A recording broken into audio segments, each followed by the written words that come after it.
বিশেষ আমল থাকলে আমলগুলো জানতে চাই। আলহামদুলিল্লাহ, মুহররম মাস আমাদের খুবই নিকটে। মুহররম মাস হিজরি বর্ষের প্রথম মাস এবং সম্মানিত 4টি মাসের একটি। আল্লাহ সুবহানাহু ওয়া তাআলা কোরআনে কারিমে বলেছেন, ইন্না ইদ্দাতাশ শুহুরি ইনদাল্লাহি 12 শাহরান ফি কিতাবিল্লাহি ওয়া মা খালাকাস সামাওয়াতি ওয়াল আরদ মিনহা আরবাআতুন হুরুম।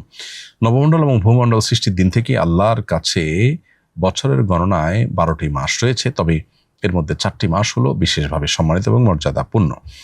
এই সম্মানিত 4 মাসের একটি হলো মুহররম। মূলত 3টি মাসই ধারাবাহিক সম্মানিত 4 মাসের মধ্য থেকে।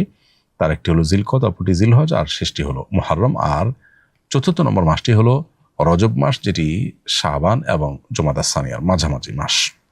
তো এই মুহররম মাসটি যেহেতু সম্মানিত 4 মাসের একটি, জন্য সম্মানিত মাসের মধ্যে যেরকম যুদ্ধ বিগ্রহ করা আল্লাহ তাআলা আমাদের জন্য হারাম করেছেন, কোরআন কারিমে আয়াত রয়েছে, এর বাইরে অসম্মানিত মাসগুলো সম্পর্কে আল্লাহ বলেছেন, ফালা তাজলিমু ফিহিন্না আনফুসাকুম, তোমরা নিজেদের প্রতি অবিচার করবে না এই মাসগুলোতে। সেজন্য গুনাহ থেকে বেঁচে থাকার জন্য বিশেষভাবে আমরা সচেষ্ট থাকবো ইনশাআল্লাহ।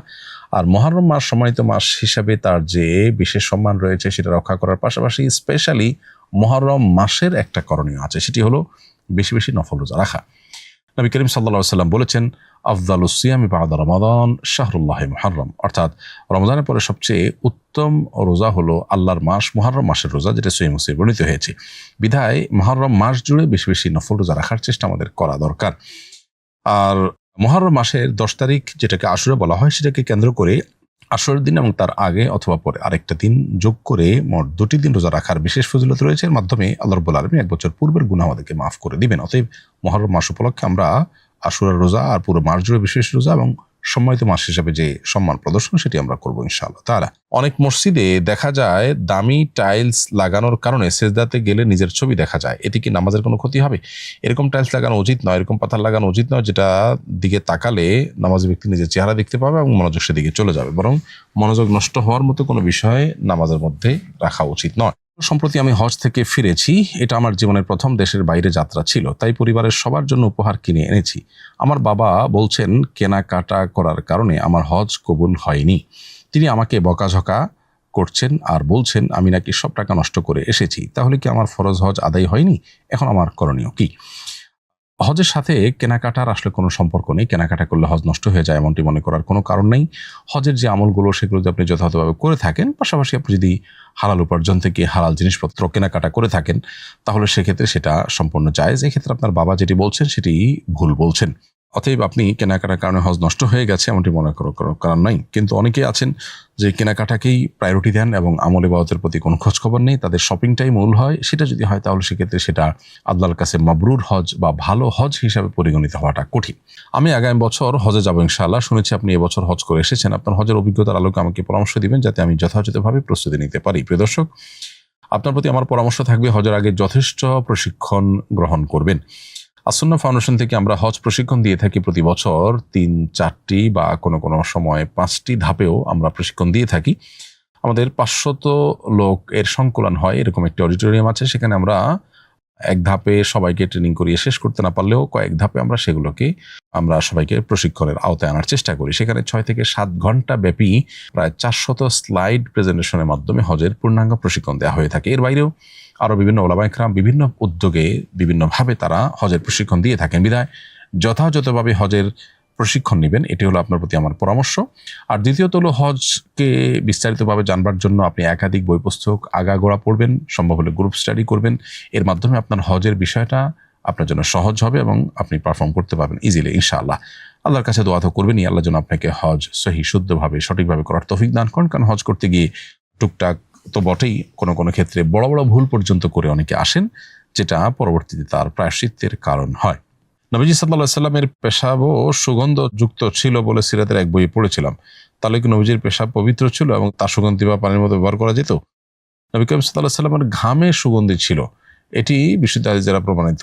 কিন্তু তার পেশাবের সুগন্ধি ছিল এমন কোনো বিশুদ্ধ হাদিস আমাদের জানা নেই। যারা নিয়মিত নামাজ রোজা কিছুই আদায় করে না, এমনকি শুক্রবার জুমার নামাজও পড়ে না, কিন্তু আল্লাহকে বিশ্বাস করে, এদের ব্যাপারে শরিয়ার বিধান কি? যদি কেউ নামাজ রোজাকে ফরজ বলে স্বীকার করে কিন্তু অলসতার কারণে পড়ে না, এরা মুসলমান বলে গণ্য হবে। আর যদি নামাজ রোজাকে ফরজ বলে স্বীকারই না করে, তাহলে সেক্ষেত্রে কাফির বলে গণ্য হবে এবং সেক্ষেত্রে সে নামাজ অস্বীকারী হিসাবে বিবেচিত হবে এবং ফলে সে ইসলাম থেকে খারিজ হতে পারে। আজকের ফজরের নামাজের সময় তাশাহুদ পড়ার সময় ঘুমের ঝিমুনি আসে, আবার পড়ি আবার ঝিমুনি আসে, এভাবে কয়েকবার হয়েছে। এভাবে নামাজ শেষ করেছি, আমার নামাজ হয়েছে কিনা, আবার পড়তে হবে কিনা? উত্তর হলো যে এমন ঝিমুনির ফলে নামাজ নষ্ট হবে না, এবং যদি নামাজের রক্ষণ এবং ওয়াজিব আমলগুলো সম্পাদন করে তাহলে সেক্ষেত্রে নামাজ হয়ে যাবে। এবং যে ঝিমুনির ফলে আপনি বসা থেকে পড়ে যাননি বা হেলান দিয়ে ঝিমননি, সেই ঝিমনি এটা ওযু ভঙ্গের কোনো কারণ নয়। ফলে আপনি ফরজ এবং ওয়াজিবগুলো ঠিকঠাক মতো আদায় করেছেন কিনা সেটা হলো দেখার বিষয়। নামাজের ছোট যদি সেগুলোই ঠিকমতো আদায় করতে না পারেন তাহলে সেক্ষেত্রে ভিন্ন কথা। আর যদি সেগুলো আদায় করে থাকেন তাহলে আপনার নামাজ বিশুদ্ধ হয়ে গেছে। আমাদের মরদেহ বহনের জন্য একটি কাঠের খাটিয়া ছিল।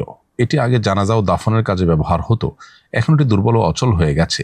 কেউ কেউ বলছেন পুড়িয়ে ফেলতে, আবার কেউ বলছেন জ্বালানি হিসাবে বিক্রি করে দিতে। আসলে কি করা উচিত, সঠিক নির্দেশনা দিবেন। জ্বালানি হিসাবে যদি এটাকে বিক্রি করে দেন তাতে কোনো অসুবিধা নেই।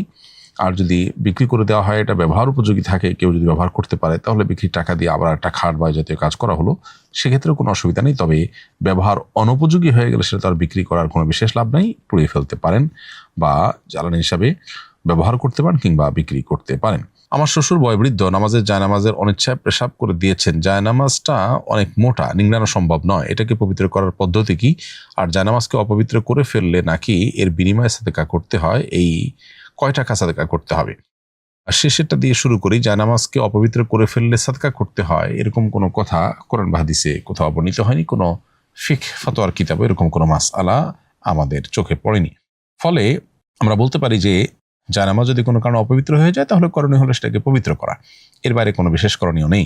এখন পবিত্র কিভাবে করবেন? উত্তর হলো যে জায়নামাজ যদি অনেক মোটা হয়, এটাকে ধুয়ে নিংড়ানো সম্ভব না হয়, তাহলে সেক্ষেত্রে এটার উপরে পানি ঢেলে দিয়ে এটাকে ঝুলিয়ে রাখবেন। পানি ঝরা বন্ধ হয়ে গেছে, আবার এটাকে পানিতে ঝুলাবেন, আবার পানিতে ধোবেন, ধুয়ে আবার এটাকে লটকাবেন, ঝুলাবেন। এভাবে 3 বার করলে ইনশাআল্লাহ সেটি পাক হয়ে যাবে। এছাড়া পানি ব্যাপক পরিমাণে ঢাললেন এবং ডললেন, তাতে যদি প্রবল ধারণা হয় যে নাপাক যেটা ছিল এর আলামত চিহ্ন কিছু আর নেই, পানির সাথে ধুয়ে চলে গেছে, তাহলে তাতেও পাক হয়ে যাবে।